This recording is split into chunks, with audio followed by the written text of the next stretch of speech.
मी त्या क्षणी प्रचंड संभ्रमात माझ्या खोलीच्या बाल्कनीत पुढे मागे फेरफटका मारत होते. माझ्या मनात एकाच वेळी इतके विचार घोंगावत होते की डोकं जणू फुटून जाईल असं वाटत होतं. आता नेमकं काय करावं याचाच काहीच उलगडा होत नव्हता. आपल्या लेकरांच्या आनंदासाठी प्रत्येक आईचं मन धडपडत असतं. पण जेव्हा लेकरांची एखादी इच्छा त्यांना आनंद देणारी असते, मात्र त्यांच्या भविष्यासाठी योग्य वाटत नाही, तेव्हा त्या आईची घालमेल शब्दात मांडणंही कठीण होतं. आज माझी अवस्था अगदी तशीच झाली होती. माझं नाव सुमन आहे. मला 2 मुलं आहेत. मोठा समर्थ आणि धाकटा रोहित. मी माझ्या दोन्ही मुलांना खूप प्रेमानं वाढवलं. त्यांच्या संगोपनात माझ्याकडून कधीच कोणतीही उणीव राहू दिली नाही. त्यांना चांगले संस्कार मिळावेत म्हणून शक्य ते सगळे प्रयत्न केले. त्यांच्या शिक्षणासाठी, त्यांच्या भविष्यासाठी मी दिवसरात्र कष्ट घेतले. त्यांच्या आनंदासाठी माझ्या तारुण्यातील प्रत्येक इच्छा, प्रत्येक हौस मी मनापासून बाजूला ठेवली. कारण माझं एकच स्वप्न होतं, माझी दोन्ही मुलं खूप शिकावीत, स्वतःच्या पायावर उभी राहावीत, आयुष्यात यशस्वी व्हावीत आणि मानानं जगावीत. या जगात सन्मान त्यालाच मिळतो जो स्वतःच्या पायावर उभा राहतो, यश मिळवतो आणि प्रामाणिकपणे संसार उभा करतो. यावर माझा ठाम विश्वास होता. माझी मुलं लहान होती. त्याच काळात त्यांना त्यांच्या वडिलांच्या आधाराची सर्वात जास्त गरज होती. पण नियतीनं अचानक माझ्या पतीला माझ्यापासून हिरावून घेतलं. त्या क्षणी मला असं वाटलं की कुणीतरी मला खोल अंधारात ढकलून दिला आहे. चारही बाजूनी संकटांनी वेढल्यासारखं झालं होतं. त्या कठीण काळात जवळचे समजणारे अनेक जण दूर गेले. कुणीही आधारासाठी उभं राहिलं नाही. मात्र मी हार मानली नाही. त्या क्षणी मी स्वतःशी ठरवलं की माझ्या दोन्ही मुलांना इतकं सक्षम बनवायचं की ते समाजात मानानं जगतील. त्यासाठी एका आईनं जे काही करता येईल ते सगळं मी केलं. घर चालावं, मुलांचं शिक्षण खंडित होऊ नये म्हणून दिवसरात्र मेहनत घेतली. माझ्याकडे असलेले थोडेफार दागिनेही विकले, पण त्यांच्या शिक्षणात कधीच अडथळा येऊ दिला नाही. माझा धाकटा मुलगा रोहित, तो लहान असल्यामुळे कदाचित माझा त्याच्यावर थोडा अधिक जीव होता. लहानपणापासून तो खूप निरागस, प्रेमळ आणि सुसंस्कृत होता. तो माझ्यावर जीवापाड प्रेम करायचा, माझं प्रत्येक बोलणं ऐकायचा. तर माझा मोठा मुलगा समर्थ लहानपणापासूनच समजूतदार, गंभीर आणि शिस्तप्रिय होता. आयुष्याने दिलेल्या कठीण अनुभवांनी त्याला वयापेक्षा खूप आधी मोठं केलं होतं. घरची जबाबदारी त्याला पूर्णपणे कळत होती आणि वडिलांचं छत्र हरवल्यानंतर तो आणखी जबाबदार झाला होता. प्रत्येक निर्णय तो शांतपणे आणि विचार करून घ्यायचा.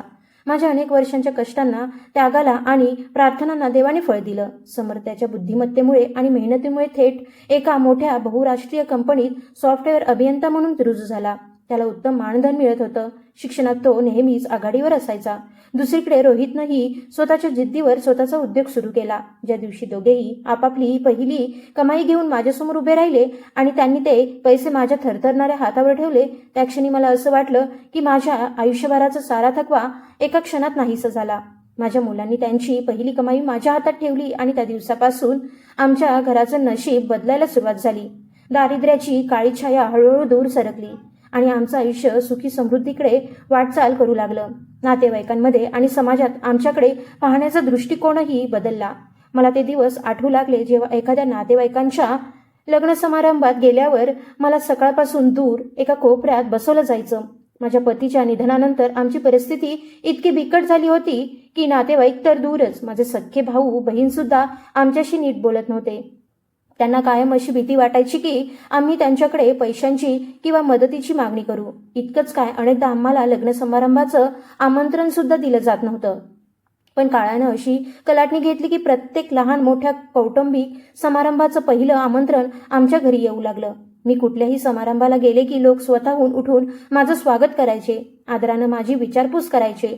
घरातील ज्येष्ठ स्त्रिया आपल्या मुलांना माझ्याजवळ आणून माझी ओळख करून द्यायच्या. त्या क्षणी मला असं वाटायचं की मी एखादी खास मानाची पाहुणी आहे. लोकांच्या नजरेत आता तुच्छता नव्हती, त्याऐवजी आदर, आपुलकी आणि वेगळ्याच प्रकारचं आकर्षण दिसू लागलं. जणू मी एखादी खूप मानाची आणि प्रभावशाली स्त्री आहे. हे सगळं माझ्या मुलांच्या यशामुळे घडलं होतं. त्यांच्या प्रामाणिकपणाची, मेहनतीची आणि उत्तम स्वभावाची उदाहरणं लोक सर्वत्र द्यायचे. ते ऐकताना माझी छाती अभिमानानं भरून यायची.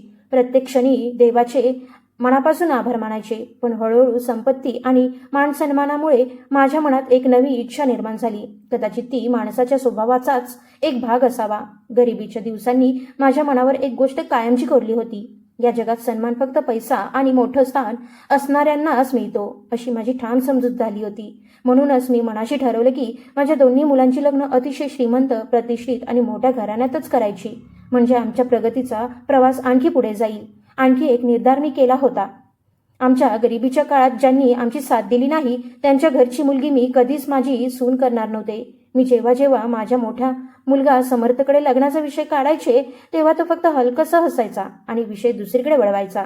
जणू त्याच्या आयुष्यात त्यावेळी लग्नापेक्षा अधिक महत्त्वाचं काहीतरी ध्येय होतं. तो नेहमी म्हणायचा, आई माझ्या लग्नाची अजून काही घाई नाही, मला आधी माझ्या कामात आणखी पुढे जायचं आहे. आयुष्यात अजून खूप काही करायचं आहे. तुला जर सून घरात आणायची इतकी घाई असेल तर आधी रोहितचं लग्न करून टाक. तो धाकटा आहे, घरात सून आली की तुला एकटंही वाटणार नाही. माझ्या प्रत्येक शब्दाला मान देणाऱ्या रोहितनंही लगेच त्याचंच समर्थन केलं. तो म्हणाला, आई दादाचं आहे, त्यांना आत्ता लग्न करायचं नसेल तर काही हरकत नाही, आधी माझ्या लग्नाची तयारी कर. दादाचं मन होईल तेव्हा त्यांचंही लग्न होईल. त्यांच्या बोलण्यामुळे मी मात्र मोठ्या संभ्रमात पडायचे. मोठा मुलगा अविवाहित असताना धाकट्याचं लग्न आधी करणं लोकांना काय वाटेल अशी काळजी मला सतावत राहायची. पण रोहित मला समजावून सांगायचा, आई लोक काय बोलतात याचा विचार करू नकोस, लोकांचं काम बोलणं आहे, आमचा आनंद तुझ्या आनंदातच आहे. माझ्या दोन्ही मुलांची अशी समजूतदार वृत्ती पाहून मी मनोमन देवाची लाखो वेळा आभार मानायचे. इतके सुसंस्कृत, आज्ञाधारक आणि प्रेमळ मुलं मला लाभले याचं समाधान माझ्या मनात कायम असायचं. मी नातेवाईकांमध्ये आणि ओळखीच्या लोकांमध्ये मुलांच्या लग्नाविषयी बोलायला सुरुवात केली आणि आमच्या घरासमोर स्थळांची अक्षरशः रांग लागली. प्रत्येकाची एकच इच्छा होती, त्यांच्या मुलीचं लग्न माझ्या मुलांपैकी एकाशी व्हावं. कारण आता आम्ही पूर्वीसारखं दुर्लक्षित आणि गरीब कुटुंब राहिलं नव्हतो. शेवटी मी रोहितचं स्थळ शहरातील एका श्रीमंत आणि प्रतिष्ठित कुटुंबात ठरवलं. माहेरच्या नातेवाईकांनी सुचवलेल्या स्थळांकडे मी पाहिलं नाही आणि सासरच्या मंडळींकडून आलेल्या स्थळांचाही विचार केला नाही. मी असंच कुटुंब निवडलं जिथे संपत्तीची आणि वैभवाची कोणतीच कमतरता नव्हती. त्या कुटुंबात 2 मुली होत्या. साखरपुड्याच्या वेळी त्यांनी रोहितला भेट म्हणून इतकं भव्य आणि आलिशान घर दिलं की ते पाहून माझे डोळे अक्षरशः विस्फारले. मी मनात विचार करू लागले, साखरपुड्यातच इतकं सगळं देत आहेत तर लग्नात आणखी किती वैभव उधळतील कोण जाणे. त्यांचं आलिशान राहणीमान, त्यांचा थाटमाट आणि त्यांचं ऐश्वर पाहिल्यानंतर माझी विचारसरणी पूर्णपणे बदलून गेली. आता माझ्या मनात एकच इच्छा होती, समर्थचं लग्नही अशाच एखाद्या श्रीमंत आणि प्रतिष्ठित घराण्यात व्हावं. माझी दोन्ही मुलं एकाच मंडपात विवाहबद्ध व्हावीत आणि माझ्या आयुष्यातील सर्वात मोठं स्वप्न पूर्ण व्हावं अशी माझी मनापासून इच्छा होती. मी पुन्हा एकदा समर्थकडे लग्नाचा विषय काढला तेव्हा तो थोडासा त्रासलेल्या स्वरात म्हणाला, आई मला अजून थोडे दिवस मनासारखं जगू दे, मला आत्ता लग्न करायचं नाही. तू रोहितचा साखरपुडा करून टाकलास आणि आता लग्नाची तयारीही सुरू झाली आहे. सध्या माझी काळजी करू नकोस. समर्थच्या नकारानंतर मी रोहितच्या लग्नाची तारीख निश्चित केली. मुलींकडच्यांनाही त्याबद्दल काहीच हरकत नव्हती. त्यांच्याकडे कोणत्याच गोष्टीची कमतरता नव्हती. त्यामुळे दोन्ही घरांमध्ये लग्नाचा आनंद मोठ्या उत्साहात साजरा होऊ लागला. माझी होणारी सून स्वरा हिच्यासाठी मी शहरातील सर्वात मोठ्या वस्त्रदालनातून सुंदर कपडे आणि आकर्षक दागिने विकत घेतले होते. पण रोहितनं तिला सांगितलं की आईनं तुझ्यासाठी खूप प्रेमानं खरेदी केले आहे. तेव्हा स्वरानं ते स्पष्टपणे नाकारलं. ती म्हणाली की माझ्या पसंतीनं घेतलेले कपडे आणि दागिने ती घालणार नाही. त्या क्षणी माझ्या मनाला खूप लागलं. पण रोहितनं मला शांत करत म्हटलं, आई तू अजिबात मनाला लावून घेऊ नकोस. इतक्या मोठ्या घरातील मुलींशी तुझा यापूर्वी कधी संबंध आला नाही. त्या त्यांच्या आवडीची खरेदी स्वतःच करतात. त्यांच्याकडे अशीच पद्धत आहे. त्यामुळे सासरची आपली इच्छा तिच्यावर लादत आहेत असं तिला वाटत नाही. मुलाचं बोलणं मला पटलं. मी ते सारे महागडे कपडे आणि दागिने एका पिशवीत व्यवस्थित ठेवले आणि मनाशी ठरवलं की ते पुढे समर्थच्या साखरपुड्याच्या वेळी उपयोगी पडतील. लग्नाला काही दिवस बाकी असताना मी घरातील सर्वात मोठी खोली रोहित आणि स्वरा यांच्यासाठी प्रेमानं सजवून घेतली. पण एका संध्याकाळी रोहितनं माझ्याशी अशी गोष्ट बोलली की माझ्या पायाखालची जमीनच सरकली. मी अवाक होऊन त्याच्याकडे पाहत राहिले. तो म्हणाला, आई स्वराला या घरात राहायचं नाही. लग्नानंतर ती इथे येणार नाही. साखरपुड्यात भेट म्हणून मिळालेल्या त्या नव्या आलिशान घरातच आम्ही राहणार आहोत. त्याचं बोलणं ऐकून मला मोठा धक्का बसला. मी विचारलं, आपलं घर तिला आवडलं नाही का? त्यावर रोहित म्हणाला, आई ती खूप श्रीमंत घरातील मुलगी आहे. तिला स्वतंत्रपणे राहायला आवडतं. तिला स्वतःची वैयक्तिक जागा हवी आहे म्हणून तिला तिथेच राहायचं आहे. मी मनात विचार करू लागले, आधी काही दिवस तरी या घरात राहिली असती, नंतर तिच्या इच्छा झाली असती तर तिथे गेली असती. पण मुलाच्या आनंदासाठी मी काहीच बोलले नाही. आतून मात्र माझं मन पूर्णपणे तुटलं होतं. तेवढ्यात माझा मोठा मुलगा समर्थ माझ्याकडे पाहून हसत म्हणाला, आई तुला इतक्या श्रीमंत घरात नातं जोडायचं होतं तर सून आणायची काय गरज होती? थेट तुझा मुलगाच त्यांच्याकडे दिला असतास. मग आज अशी वेळ आली नसती. त्याचं बोलणं ऐकून मी काहीच उत्तर देऊ शकले नाही. त्यानंतर दोन्ही मुलांनी मला समजावून सांगितलं. रोहित म्हणाला, आई, ते नवीन घरही तुझंच आहे. तुला जिथे राहावंसं वाटेल तिथे तू राहू शकतेस. त्याचं बोलणं ऐकून माझं आईचं मन पुन्हा विरघळलं. माझा मुलगा चुकीचं बोलणार नाही अशीच माझी समजूत झाली. त्या बाह्य वैभवामागे नेमकं काय दडलं आहे किंवा माझ्यापासून कोणतं सत्य लपवलं जात आहे याचा मी क्षणभरही विचार केला नाही. मी त्याच्यावर विश्वास ठेवला. काही दिवसांनी लग्नाचा दिवस उजाडला. संपूर्ण कुटुंब भव्य सभागृहात जमलं होतं. प्रत्येकजण माझ्या सुनेच्या सौंदर्याचं कौतुक करत होता. कुणी म्हणत होतं, सुमनताई, तुम्हाला तर हिऱ्यासारखी सून मिळाली. तर कुणी म्हणत होतं, तुमचं नशीब खरंच उजळलं. अनेकांच्या नजरेत आमच्या कुटुंबाबद्दल कौतुकासोबत थोडासा हेवाही दिसत होता आणि त्या क्षणी मी मनापासून खूप आनंदी होते. लग्नाचे सगळे विधी पार पडले आणि पाठवणीची वेळ आली. त्यानंतर माझी नवी सून स्वरा तिच्या पतीसोबत थेट साखरपुड्यात भेट मिळालेल्या नव्या घरात राहायला गेली आणि आम्ही सगळे रिकाम्या मनानं आमच्या घरी परतलो. घरी आल्यावर माझं मन खूपच अस्वस्थ झालं होतं. मी माझ्या खोलीत शांतपणे पडून होते. तेवढ्यात समर्थ माझ्याजवळ आला आणि म्हणाला, आई, आता माझंही लग्न करून टाक. मी आश्चर्यानं त्याच्याकडे पाहिलं आणि विचारलं, अरे, आतापर्यंत तुला लग्नाची अजिबात घाई नव्हती, मग आज अचानक असं काय बदललं? तो शांतपणे म्हणाला, आई, अजून आठवडाभर गेला तर मी तुला त्या मुलीची ओळख करून देईन जी मला आवडते. लग्नानंतर जी सून आपल्या घरातच राहणार नाही तिचा काय उपयोग? मला खरं तर आत्ताच लग्न करायचं नव्हतं, पण जे घडलं ते पाहिल्यावर मी माझा निर्णय बदलला आहे. माझी पत्नी तुझ्यासोबत याच घरात राहील. त्याचं बोलणं ऐकून मला सगळं स्पष्ट समजलं. इतके दिवस तो लग्न का टाळत होता याचं खरं कारण माझ्या लक्षात आलं. मी त्याला विचारलं, म्हणजे हीच खरी कारणं होती का? त्यानं काहीही न बोलता फक्त मान खाली घातली. मी म्हणाले, माझी सून माझ्या पसंतीची असली पाहिजे. त्यावर तो हसत म्हणाला, आई, ती तुझ्या अपेक्षेपेक्षाही चांगली असेल. एकदा तिची भेट झाली की तुला ती नक्कीच आवडेल. त्यावेळी समर्थ बंगळुरूमध्ये नोकरी करत होता आणि 2 आठवड्यांच्या सुट्टीवर घरी आला होता. एक दिवस तो म्हणाला, आई, रोहित आणि स्वरालाही सोबत घेऊया. त्यांनीही मुलीला पाहिलं तर नंतर कुणी असं म्हणणार नाही की आम्हाला काहीच सांगितलं नव्हतं. तिच्या घरच्यांना मी चांगलाच परिचित आहे. आपण सगळे गेलो तरी त्यांना काहीच अडचण होणार नाही. त्याचं बोलणं ऐकून मला वाटलं कुटुंबही नक्कीच चांगलं असणार. नाहीतर इतक्या सहजपणे त्यांनी आपल्याला बोलावलं नसतं. साधारणपणे मुलीकडचे लोक वारंवार मुलाकडच्यांनी घरी येणं पसंत करत नाहीत. आम्ही सगळे निघालो. रोहित आणि स्वरा दुसऱ्या गाडीत होते तर मी समर्थ सोबत होते. संपूर्ण प्रवासभर माझ्या मनात एकच विचार सुरू होता, यावेळी माझी सून माझ्याच घरात राहणार. कितीही पैसा, मोठं घर किंवा इतर मोह दाखवले तरी ती मुलाला वेगळं राहू देणार नाही. थोडं अंतर पार केल्यानंतर अचानक समर्थनं गाडी एका जुन्या वस्तीकडे वळवली. मी आश्चर्याने त्याच्याकडे पाहत विचारलं, अरे बाळा, आपण कुठे चाललो आहोत? तो शांतपणे म्हणाला, आई, 2 मिनिटं थांब, ती इथेच राहते. काही क्षणांनी त्यानं एका जुन्या घरासमोर गाडी थांबवली. त्या घराचा लाकडी दरवाजा सुद्धा अनेक ठिकाणी तुटलेला होता. ते दृश्य पाहताच माझा चेहराच उतरला.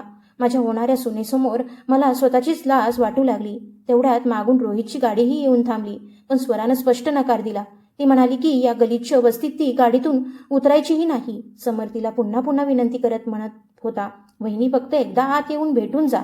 पण स्वरानं त्याच्याकडे पाठ फिरवली. तिनं गाडीची काच बंद केली आणि रोहितला म्हणाली, लवकर निघ इथून. मला इथे क्षणभरही थांबायचं नाही. इथे माझा जीव कोंडल्यासारखा होतोय.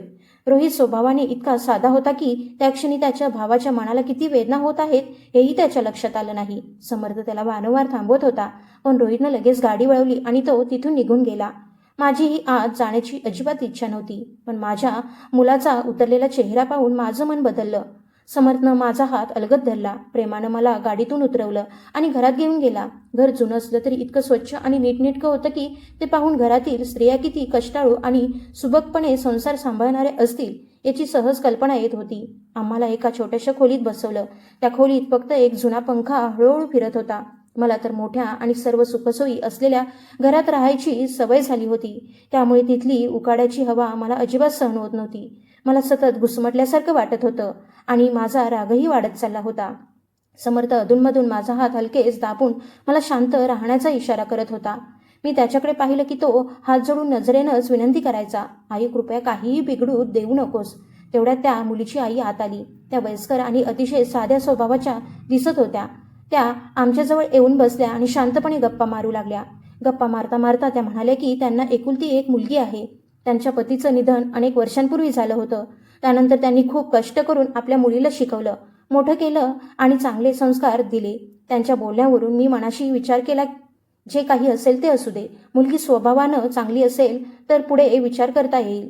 पण काही क्षणांनी त्या आपल्या मुलीला चहा घेऊन खोलीत घेऊन आल्या आणि माझी नजर तिच्यावर पडताच मी एकदम गप्प झाले. ती मुलगी फारशी देखणी नव्हती. तिचा वर्ण सावळा होता. माझ्या मनात लगेच विचार आला, माझ्या इतक्या देखण्या आणि हुशार मुलाला ही मुलगी कशी काय आवडली असेल?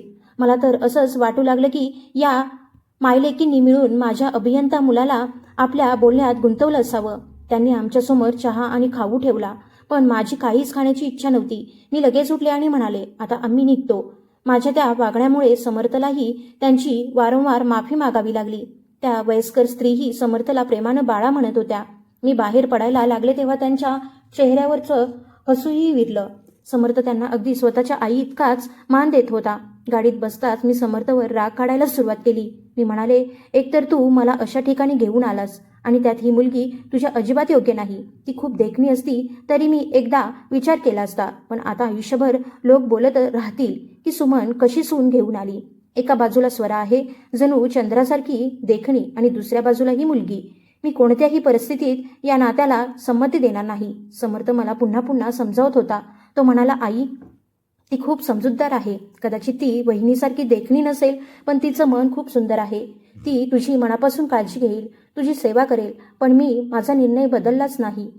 संपूर्ण प्रवासभर तो मला समजावत राहिला, विनवण्या करत राहिला, पण मी अजिबात तयार झाले नाही. संध्याकाळी रोहित घरी आला आणि रागानं म्हणाला, समर्थनं ही कसली अडचण करून ठेवली. माझ्या पत्नीसमोर माझी किती लाज गेली माहीत आहे का? ती माझी खिल्ली उडवत होती. म्हणत होती, तुमच्या भावाची राहणी किती वेगळी आहे आणि तो आपल्याला कुठल्या ठिकाणी घेऊन गेला होता. आज तुमच्याकडे पैसा आला असेल, पण तुमची विचारसरणी अजूनही बदललेली नाही. समर्थबद्दल असे शब्द ऐकून मला खूप राग आला, पण मी माझ्या सुनेला काहीच बोलू शकले नाही. मात्र रोहितचं पुढचं बोलणं ऐकून मी आणखीच थक्क झाले. तो म्हणाला, आई, तू ही कमाल करतेस. तू समर्थला इतकं डोक्यावर चढवलं आहेस की माझी पत्नी त्याची थट्टा करत असतानाही तू तिच्याच बाजूनं बोलतेस. मी त्याला शांतपणे म्हणाले, रोहित, ऐक, मी या नात्याला कधीच संमती देणार नाही, कारण मला ती मुलगी आवडलेली नाही. पण याचा अर्थ असा नाही की तुझ्या पत्नीला तिच्या दीराची थट्टा करण्याचा अधिकार मिळतो, हे लक्षात ठेव. माझं बोलणं ऐकताच रोहित म्हणाला, आई, माझं लग्न झाल्यापासून तू माझ्या पत्नीबद्दल गैरसमज करून घेत आहेस. प्रत्येक वेळी तिचंच मन दुखावतेस. एवढं बोलून तो रागानं तिथून निघून गेला. जो मुलगा पूर्वी माझं प्रत्येक बोलणं डोक्यावर घ्यायचा, तोच आज माझ्यावर रुसून निघून गेला. आणि त्याचं कारण इतकंच होतं की मी त्याला त्याच्या मोठ्या भावाचा मान ठेवायला सांगितला होता. समर्थनं पाहिलं की मी अजूनही या नात्याला तयार नाही, तेव्हा तोही शांत झाला. त्या क्षणी मला स्वतःवरच विश्वास बसत नव्हता. आयुष्यभर ज्यांच्यासाठी मी दिवसरात्र कष्ट घेतले, माझ्या प्रत्येक आनंदाचा त्याग केला, तेच माझे दोन्ही मुलगे हळूहळू माझ्यापासून दूर जाऊ लागले होते. समर्थ पुन्हा पुन्हा म्हणत होता, आई, तू फक्त थोडा वेळ तिच्यासोबत घालव, मग तुला ती नक्की आवडेल आणि तू स्वतःहून या नात्याला संमती देशील. पण त्यावेळी माझ्या नजरेत तिचं रूपच सर्वात महत्त्वाचं होतं. ती मला देखणी वाटत नव्हती आणि म्हणूनच मी या नात्याला कधीच तयार होणार नाही असा हट्ट मी मनाशी घट्ट धरून बसले होते. मी माझ्या हट्टावर ठाम होते. ती मुलगी मला अजिबात पसंत नव्हती. ती देखणी असती तर कदाचित तिची गरिबीही मी दुर्लक्षित केली असती. माझ्या ह्या हट्टामुळे समर्थ खूप दुःखी झाला होता. तो सतत चिंतेत राहू लागला. त्याची अवस्था पाहूनही मी त्याच्या मनातील वेदना समजून घेतल्या नाहीत. तो माझा मोठा मुलगा होता आणि मी त्याला यापूर्वी कधीच इतका खचलेला पाहिलं नव्हतं. शेवटी नाईलाजानं आणि जड अंतकरणानं मी त्या मुलीसोबतचं त्याचं नातं मोडून टाकलं. काही दिवसांनी समर्थची सुट्टी संपली आणि तो पुन्हा आपल्या कामावर परत गेला. मी घरात पूर्णपणे एकटी पडले. दुसरीकडे रोहित त्याच्या पत्नीसोबत वेगळ्या घरात राहू लागला होता. तो कधीतरी दूरध्वनी करायचा, पण फक्त औपचारिक बोलणं करून लगेच संभाषण संपवायचा. एक दिवस मीच रोहितला दूरध्वनी केला आणि म्हणाले, बाळा, मी घरात अगदी एकटी आहे. मला खूप एकटं वाटतंय. समर्थचं लग्न होईपर्यंत मी काही दिवस तुमच्याकडे राहायला येऊ का? माझं बोलणं ऐकून त्यानं दिलेलं उत्तर मला खूप विचित्र वाटलं. तो म्हणाला, आई, मी संध्याकाळी तुला पुन्हा दूरध्वनी करतो, मग सांगतो. त्याचं उत्तर ऐकून मी विचारात पडले. स्वतःचा मुलगाच मला त्याच्या घरी बोलावण्यासाठी विचार करतोय, ही गोष्ट माझ्या मनाला खूप लागली. ज्या घराचा पाया आम्ही घातला त्या घरात जाण्यासाठी आज मला उत्तराची वाट पाहावी लागत होती. संध्याकाळी मी पुन्हा दूरध्वनी केला तेव्हा तो अगदी सहजपणे म्हणाला, आई, मी स्वराशी बोलायचंच विसरलो. हे घर फक्त माझं नाही. तिच्याशी न बोलता मी तुला कसं बोलवू? या घरावर तिचाही तितकाच हक्क आहे. त्याचं हे बोलणं ऐकताच माझं मन खोलवर दुखावलं. मला असं वाटलं की आता माझा मुलगा पूर्णपणे पत्नीच्या इच्छेनुसार जगू लागला आहे. स्वतःच्या आईला घरी बोलवण्याचाही निर्णय तो स्वतः घेऊ शकत नाही. एका आईला स्वतःच्या मुलाच्या घरी येण्यासाठी सुनेची परवानगी घ्यावी लागते, ही कल्पनाच माझ्यासाठी असह्य होती.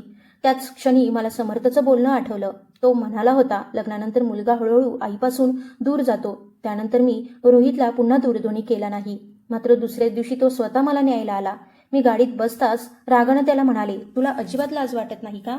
स्वतःच्या आईला घरी आणण्यासाठीही तुला पत्नीची परवानगी घ्यावी लागते.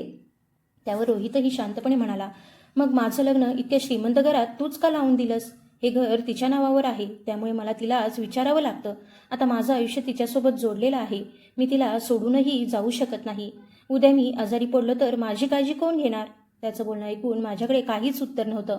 नाईलाजाने मी त्याच्यासोबत त्याच्या घरी गेले. पूर्ण दिवस उलटला, पण माझी स्वराशी भेटच झाली नाही. घरातली काम करणारी बाई वारंवार एवढं सांगत होती, वहिनी अजून विश्रांती घेत आहेत, उठल्यावर भेटतील. मी अनेकदा तिच्याबद्दल विचारत राहिले, पण ती खाली आली नाही. शेवटी रात्री ती माझ्याजवळ आली. तिनंही अवघ्या 5 मिनिटांच्या औपचारिक गप्पा मारल्या आणि अगदी थंडपणे म्हणाली, आई, तुम्ही हे काय करून ठेवलं? समर्थ दादासाठी तुम्ही कुठे स्थळ ठरवलं? लोकांमध्ये माझी अब्रू जाईल. त्यांचं लग्न तिथे झालं तर मी आणि रोहित त्या लग्नाला येणार नाही. मग तुम्हीच तुमच्या मुलाचं लग्न करून घ्या. माझ्या माहेरच्यांना जर कळलं की माझी होणारी जाऊ अशा कुटुंबातून आहे तर ते माझीच थट्टा करतील आणि एवढा अपमान मी अजिबात सहन करणार नाही. मी तिला म्हणाले, मलाही ते स्थळ आवडलेलं नाही, पण माझ्या मुलाच्या आनंदासाठी मी गप्प आहे, कारण त्याचा आनंद त्यातच आहे. माझं बोलणं ऐकताच ती लगेच म्हणाली, आई, तुमची परवानगी असेल तर माझ्याकडे यावर एक मार्ग आहे. असा एक मार्ग आहे की सगळ्यांचं कामही होईल आणि कुणालाच काही समजणारही नाही. तिचं बोलणं ऐकून मी विचारलं, काय मार्ग? ती म्हणाली, त्या मुलीला आणि तिच्या आईला कुठेतरी दूर पाठवून द्या. मग त्यांचा आणि समर्थदादांचा संबंध कायमचा तुटेल. आपल्या कुटुंबाची अब्रूही टिकून राहील आणि कुणालाही काहीच कळणार नाही. पुढे ती म्हणाली, माझी एक चुलत बहीण आहे, सानिका. ती खूप शिकलेली आहे, दिसायलाही खूप सुंदर आहे. तिचं लग्न आपण समर्थदादांशी लावून देऊ शकतो. तिचं बोलणं ऐकताच माझ्या मनात पुन्हा आशेचा किरण जागा झाला. आता मलाही समर्थचं लग्न सानिकाशीच व्हावं असं वाटू लागलं. म्हणून मी स्वराचं म्हणणं मान्य केलं.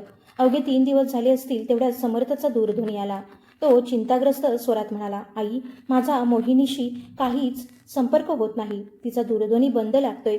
मला इतक्या लवकर पुन्हा सुट्टी मिळणार नाही. तू रोहितला घेऊन तिच्या घरी जा आणि सगळं व्यवस्थित आहे का ते पाहून ये. त्यावेळी स्वरानं मोहिनी आणि तिच्या आईबरोबर नेमकं काय केलं होतं याची मला काहीच कल्पना नव्हती. मात्र एक गोष्ट मनाला समाधान देत होती, ती म्हणजे आता माझ्या मुलाचा आणि त्या मुलीचा संबंध कायमचा संपेल. दुसऱ्या दिवशी मी समर्थशी खोटं बोलले. मी म्हणाले, हो, मी तिथे जाऊन आले, पण घराला कुलूप होतं. बहुतेक त्या दोघी बाहेर गेल्या असाव्यात. मी दूरध्वनीही केला, पण तो बंद होता. माझ्या बोलण्यावर समर्थनं विश्वास ठेवला, पण मोहिनीबद्दल तो खूपच अस्वस्थ होता. मी त्या काळात आठवडाभर रोहितच्या घरीच राहिले होते. पण ना मुलगा दिसायचा ना सून. दिवसभर मी घरात एकटीच असायचे. काम करणारी बाई वेळेवर जेवण देऊन जायची. काही हवं असेल तर मला खोलीतूनच नोकरांना हाक मारावी लागायची.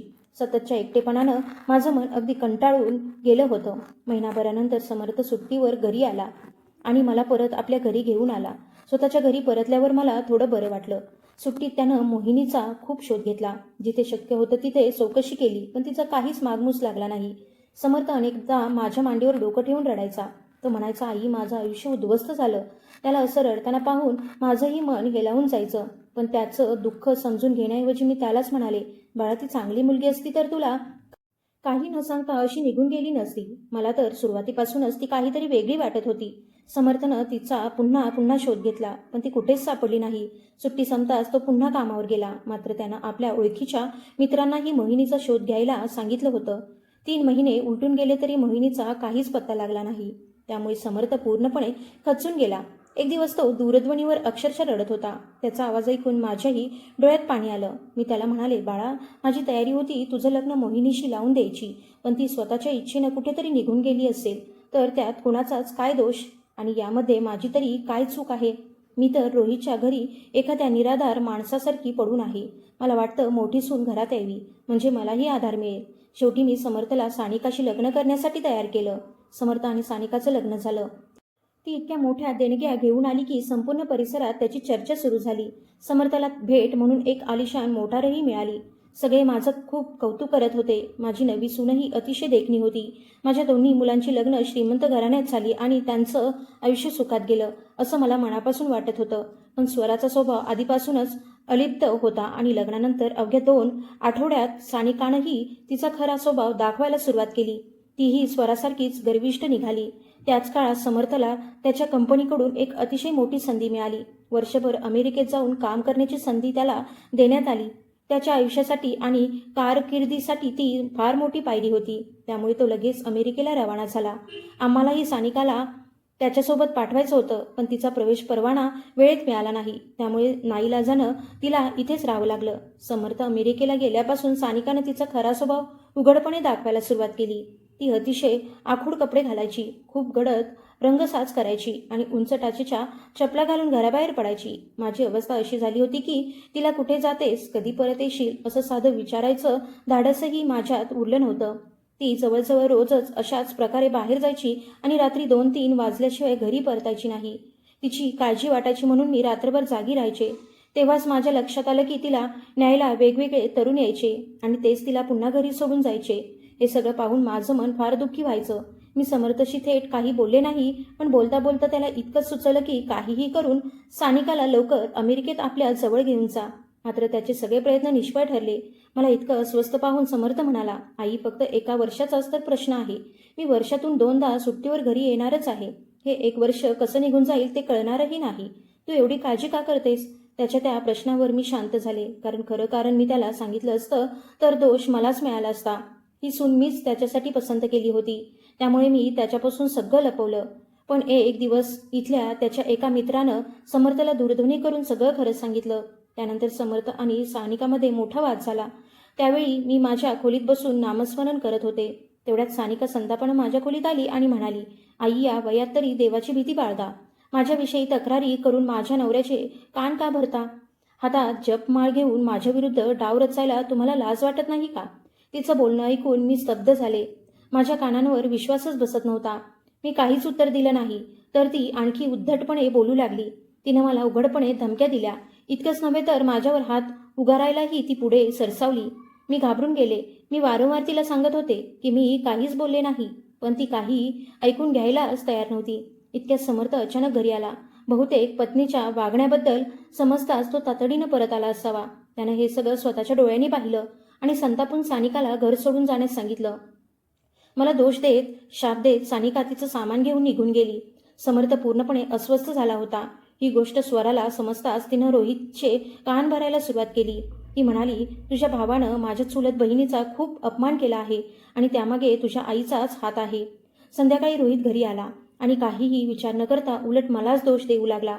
तो म्हणाला, माझा भाऊ तर पूर्णपणे बदलून गेला आहे. त्यानंतर रोहित आणि स्वरा दोघांनी मिळून सानिकाची समजूत काढली आणि तिला पुन्हा घरी घेऊन आले. आता त्या घरात माझाही जीव घुसमटू लागला होता, कारण सानिकालाही माझं तिथं असणं आवडत नव्हतं. शेवटी मी रोहितला म्हणाले, मला काही दिवस आपल्या घरी घेऊन चल. त्यानं मला त्याच्या घरी आणलं, पण तिथेही मला समाधान मिळालं नाही. एके दिवशी दुपारी आम्ही सगळे जेवायला बसलो होतो.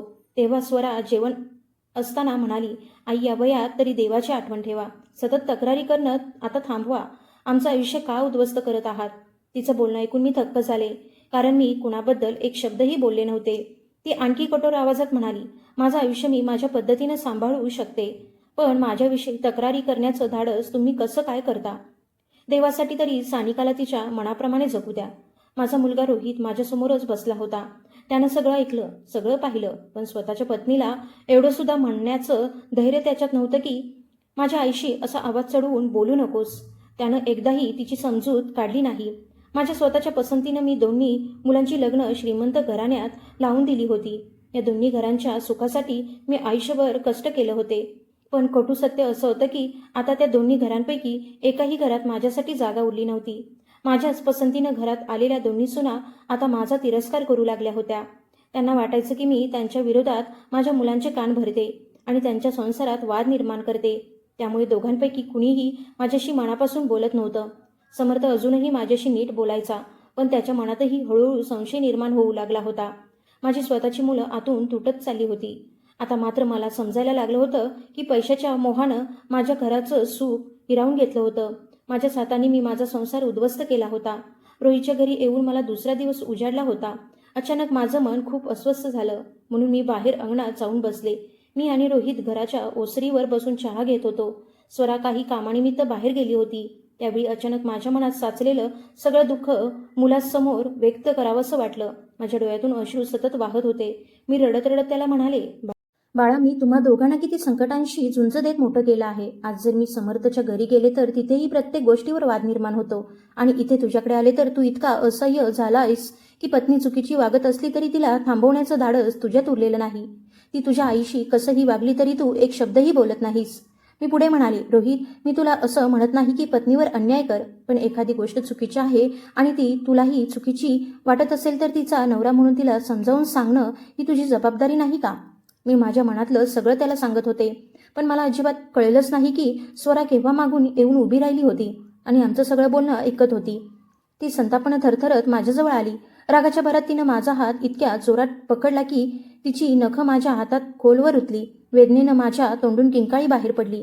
तिनं मला जोरात ओढून उभं केलं आणि संतापून म्हणाली, आत्ताच्या आत्ता तुमचं सामान उचला आणि माझ्या घरातून बाहेर पडा. 2 मिनिटांच्या आत इथून निघून जा. मला तुमचा चेहरासुद्धा पाहायचा नाही. ती मला ढकलत बाहेर काढू लागली. मी दुःखानं आणि आश्चर्यानं माझ्या मुलाकडे पाहत राहिले. हा तोच मुलगा होता जो लहानपणी माझ्या मागे मागे फिरायचा, माझ्या संरक्षणासाठी नेहमी उभा राहायचा आणि माझ्या एका हाकेला धावत यायचा. पण आज त्याच्यात स्वतःच्या पत्नीला आईवर हात उगारण्यापासून थांबवण्याचं सुद्धा धैर्य नव्हतं. त्यानं फक्त स्वराचा हात धरला आणि एवढेच म्हणाला, शांत हो, मी आईला आत्ताच इथून घेऊन जातो, तू काळजी करू नकोस. त्या धक्क्यानं माझी प्रकृती इतकी बिघडली की मला काहीच सुचेनासं झालं.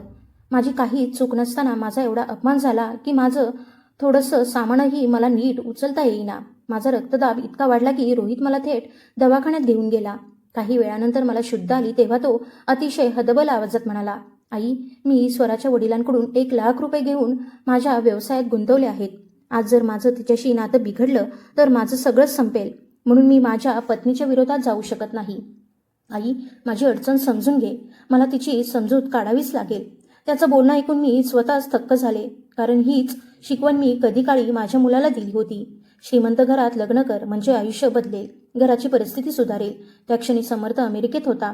मला पूर्ण खात्री होती की स्वरानं सानिकालाही दूरध्वनी करून सगळं सांगितलं असणार, कारण त्या दोघी प्रत्येक गोष्ट एकमेकींशी बोलायच्या. तेवढ्यात रोहितच्या दूरध्वनीवर समर्थचा संदेश आला. रोहितनं दूरध्वनी उचलला आणि समर्थचा आवाज ऐकताच त्याच्या चेहऱ्यावरची काळजी स्पष्ट दिसू लागली. त्यांच्या बोलण्यातून मला एवढंच ऐकू आलं की समर्थ विचारत होता, आता आईला कुठे ठेवणार? आम्ही गाडीत बसल्यानंतर मला जाणवलं की गाडी माझ्या बहिणीच्या घराच्या दिशेने जात होती. मी रोहितला विचारलं, बाळा, आपण कुठे चाललो आहोत? तेव्हा तो हळू आवाजात म्हणाला, आई, समर्थ दादांनी सांगितलं की स्वरानं सानिकाला सगळं कळवलं आहे. तीही खूप संतापली आहे. तिनं स्पष्ट सांगितलं आहे की आई पुन्हा त्या घरात आली तर परिणाम चांगले होणार नाहीत. म्हणून सध्या मी तुला माझ्या घरीही नेऊ शकत नाही आणि समर्थदादांच्या घरीही ठेवू शकत नाही. समर्थदादा अमेरिकेतून परत येईपर्यंत तुला मावशीकडेच राहावं लागेल. हा त्यांचाच निर्णय आहे. त्याचं बोलणं ऐकून मी पूर्णपणे कोसळले. माझा मुलगा मला माझ्या बहिणीच्या घरासमोर उतरवून घाईघाईनं निघून गेला. 2 मुलांची आई असूनही त्या क्षणी मी रस्त्यावर एकटी निराधार आणि असह्य उभी होते. बहिणीच्या घरी जावं तरी कसं आणि तिला काय कारण सांगावं हेच मला कळेना. तिला जर थोडीसुद्धा कल्पना आली की माझ्या स्वतःच्या मुलांनी मला आधाराशिवाय सोडला आहे तर ती माझी थट्टाच करेल असं मला वाटत होतं. मी या विचारात हरवले असतानाच अचानक माझी नजर समोरच्या रस्त्याकडे गेली आणि मी थबकले. समोरून एक रिक्षा येत होती. त्या रिक्षातून समर्थला मनापासून आवडणारी मोहिनी तिच्या आजारी आईला आधार देत खाली उतरवत होती. त्यांना त्या अवस्थेत पाहताच माझ्या मनात पश्चाताप आणि वेदना दाटून आल्या. काहीही विचार न करता माझे पाय आपोआप तिच्याकडे वळले. ती एका छोट्याशा घरात शिरली आणि मीही धीर करून तिच्या मागोमाग आत गेले. घरात पाऊल टाकताच तिथली अवस्था पाहून माझं हृदय पिळवटून गेलं. मोहिनीनं तिच्या आजारी आईला एका मोडकळीस आलेल्या खाटेवर झोपवलं होतं. संपूर्ण घर जीर्ण झालेलं होतं. भिंतींना तडे गेले होते आणि सगळीकडे दारिद्र्याचं चित्र दिसत होतं. मोहिनीची नजर माझ्यावर पडताच ती आश्चर्यानं आणि संतापानं थरथर कापू लागली. मी क्षणाचाही विलंब न करता तिच्यासमोर हात जोडले आणि डोळ्यात पाणी आणून माझ्या सगळ्या चुका मान्य करत तिची माफी मागितली. तिच्या आईचीही क्षमा मागितली. त्या दुःखी स्वरात म्हणाल्या, तू समर्थची आई आहेस, पण तू आमच्याशी अजिबात चांगलं वागली नाहीस. मी तर समर्थला आणि तुलाही माझ्याच माणसांसारखं मानत होते. मी मोहिनीला विचारलं, तुम्ही तिथून इथे का आलात? तेव्हा ती रडत रडत सांगू लागली की स्वरानं पाठवलेल्या गुंडांनी त्यांच्या घरी येऊन त्यांना धमकावलं. इतकंच नाही तर रोजच्या रोज त्यांचं जगणंच असह्य करून टाकलं. मोहिनीची आई म्हणाल्या, ते माझ्या मुलीशी अयोग्य वागण्याचाही प्रयत्न करत होते. मला तिच्या अब्रूची भीती वाटू लागली होती. म्हणून नाईलाजानं आम्हाला ते घर विकावं लागलं आणि इथे येऊन लपून राहावं लागलं. मोहिनी आता परिसरातील लहान मुलांना शिकवून कसाबसा संसार चालवत होती. त्या गुंडांनी त्यांना धमकी दिली होती की त्यांनी किंवा मोहिनीनं समर्थशी संपर्क साधायचा प्रयत्न केला तर ते मोहिनीला जिवंत सोडणार नाहीत.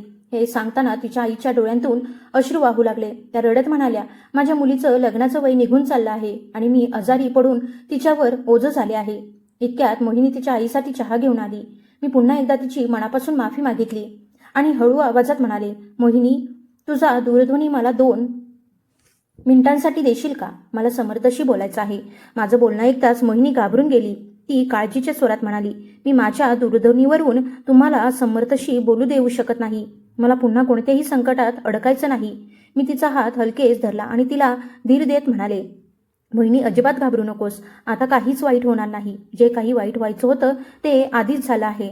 माझ्या बोलण्यावर विश्वास ठेवून तिनं थरथरत्या हातांनी तिचा दूरध्वनी माझ्या हातात दिला. मीही कापड्या हातांनी समर्थचा क्रमांक लावला. त्याचा हॅलो हा आवाज कानावर पडताच माझा बांध फुटला आणि मी अक्षरशः रडू लागले. बराच वेळ स्वतःला सावरल्यानंतर मी म्हणाले, समर्थ बाळा, मला मोहिनी सापडली आहे. आम्ही तिच्यावर खूप मोठा अन्याय केला. मी सुद्धा तुझ्या वहिनीच्या बोलण्याला भुलून तिच्याशी खूप चुकीचं वागले. माझं बोलणं ऐकून समर्थला रागही आला आणि दुःखही झालं. तोही भरून आलेल्या आवाजात म्हणाला, आई, तू माझ्याशी एवढं मोठं खोटं कसं बोललीस? मी पुन्हा त्याची माफी मागितली आणि म्हणाले, बाळा, मी पैशाच्या मोहात आंधळी झाले होते, पण आज माझ्या कर्माची शिक्षा मला मिळाली आहे. माझं बोलणं ऐकून समर्थ काही क्षण शांत राहिला. मग तो म्हणाला, आई, मी कालच माझ्या वकिलांना घटस्फोटाची कागदपत्र तयार करायला सांगितली आहेत. कारण काल माझं आणि सानिकाचं खूप मोठं भांडण झालं. तिचे दुसऱ्या व्यक्तीशी संबंध आहेत. ती माझा विश्वासघात करत होती. मी तिला याबद्दल विचारलं तर ती उलट माझ्याशी उद्धटपणे बोलू लागली. इतकंच नाही तर माझ्यावर खोटे आरोप करून मला तुरुंगात पाठवण्याची धमकीही तिनं दिली. पण मी आधीच सावध झालो होतो. म्हणून तिचं प्रत्येक बोलणं मी ध्वनिमुद्रित करून ठेवलं आहे. आता ती माझं काहीच बिघडवू शकणार नाही. देवाची कृपा की मोहिनी पुन्हा सापडली, कारण मी सानिकासोबत राहण्याचा विचारही करू शकत नाही. तिनं प्रत्येक मर्यादा ओलांडली आहे. तिनं तुझ्यावरही हात उगारला, तुला अपमानित केलं आणि मला वारंवार तुझ्यापासून दूर राहण्याचा दबाव टाकत होती. आई, तू अजिबात काळजी करू नकोस. मी इथली सगळी कामं पूर्ण केली आहेत. माझा इथला करारही आता फक्त 1 आठवड्यात संपणार आहे. त्यानंतर मी कायमचा भारतात परत येतो आहे. घरी परतल्यावर सगळं पुन्हा नीट करीन. तुझा मुलगा इतका कमकुवत नाही. आज मी खूप मोठ्या पदावर काम करतो आहे. मला उत्तम मानधन मिळतं आणि तुला एक आनंदाची बातमी सांगतो. भारतात परतल्यावर कंपनीनं मला आणखी मोठी जबाबदारी देण्याचा निर्णय घेतला आहे. आता मी फक्त सॉफ्टवेअर अभियंता राहणार नाही. मला मुख्य तंत्रज्ञान अधिकारी म्हणून नेमलं जात आहे. या पदावर संपूर्ण भारतातील तांत्रिक विभाग माझ्या मार्गदर्शनाखाली काम करेल. त्याचबरोबर माझं मानधनही अनेक पटींनी वाढणार आहे. कंपनीनं माझ्यासाठी राहायला प्रशस्त निवासस्थान, येण्या जाण्यासाठी आलिशान मोटार आणि चालकाचीही व्यवस्था केली आहे. आई, हे सगळं तुझ्या आशीर्वादाचं आणि तुझ्या आयुष्यभराच्या कष्टाचं फळ आहे. तू नेहमी माझ्यावर विश्वास ठेवला, म्हणूनच मी आज या उंचीवर पोहोचू शकलो. आता फक्त तू तयार राहा. यावेळी मी तुला माझ्यासोबत त्या नव्या घरात घेऊन जाणार आहे. तिथे तुला कोणत्याही गोष्टीची कमी भासू देणार नाही. त्या घरातून तुला कधीही कुणी बाहेर जाण्यास सांगणार नाही आणि आपण सगळे मानानं, शांततेनं आणि आनंदानं आयुष्य जगू. समर्थनं मला 1 आठवडा मोहिनीच्या घरीच राहण्यास सांगितलं आणि मोहिनीनंही त्याचं म्हणणं मनापासून मान्य केलं. त्या 1 आठवड्यात मला मोहिनीला अगदी जवळून पाहण्याची संधी मिळाली आणि तेव्हाच मला जाणवलं की तिला माझी सून म्हणून स्वीकारलं नाही ही माझ्या आयुष्यातली सर्वात मोठी चूक होती. कारण त्या मुलीनं अवघ्या 1 आठवड्यात मला जितकं प्रेम दिलं, जितका मान दिला आणि माझी जितकी काळजी घेतली तितकी माझ्या दोन्ही सुनांनी आयुष्यभरात कधीच घेतली नव्हती. आठवड्याभरानंतर समर्थ भारतात परतला. घरी येताच त्यानं सानिकाच्या हातात घटस्फोटाची कागदपत्र दिली. ती संतापानं काहीतरी पुटपुटत तिच्या माहेरी निघून गेली. त्यानंतर आम्ही मोहिनी आणि तिच्या आईला सोबत घेऊन आमच्या घरी परतलो. काही महिन्यांच्या कायदेशीर प्रक्रियेनंतर समर्थ आणि सानिकाचा घटस्फोट झाला. त्यानंतर मी समर्थ आणि मोहिनीचं लग्न मोठ्या थाटामाटात लावून दिलं. मात्र त्या लग्नाला मी रोहित आणि स्वराला बोलावलं नाही. खरं तर बोलावलं असतं तर ते आले नसते. त्यावेळी दोघेही पैशाच्या आणि ऐश्वर्याच्या मोहात पूर्णपणे हरवले होते. आता आम्ही समर्थला कंपनीकडून राहण्यासाठी मिळालेल्या सुंदर आणि प्रशस्त बंगल्यात आनंदानं राहतो आहोत.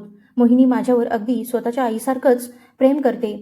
तिची आईही मनानं खूप चांगली आहे. आमच्यात आता खूप जिव्हाळ्याची मैत्री झाली आहे. त्या आमच्यासोबत राहायला आल्यापासून त्यांच्या प्रकृतीतही हळूहळू खूप सुधारणा झाली.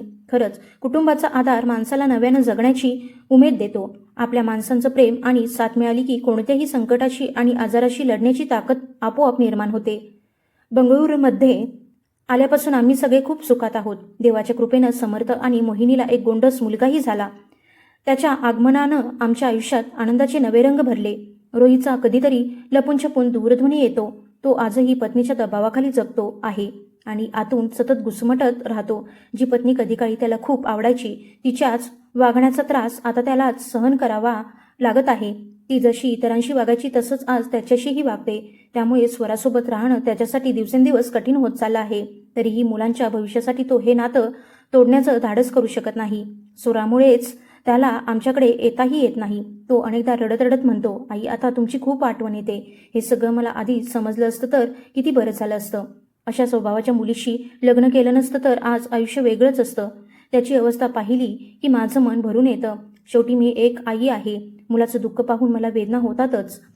पण दुसरीकडे समर्थकडे पाहिलं की माझं मन समाधानानं भरून येतं. कारण माझा एक मुलगा तरी त्याच्या मनाप्रमाणे त्याच्या आवडत्या साथीदारासोबत प्रेमानं, सन्मानानं आणि आनंदानं आयुष्य जगतो आहे. आजही मला माझ्या चुका आठवल्या की मनापासून पश्चाताप होतो. तेव्हा एकच गोष्ट मनात येते, आपल्या मुलांच्या आवडीनिवडींनाही तितकंच महत्त्व दिलं पाहिजे. कारण प्रत्येक वेळी आईवडीलच बरोबर असतात असं नसतं. त्यांच्याकडूनही चुका होऊ शकतात. मित्रांनो, तुम्हाला माझ्या या आयुष्याची कहाणी कशी वाटली ते मला कमेंटमध्ये नक्की सांगा. धन्यवाद.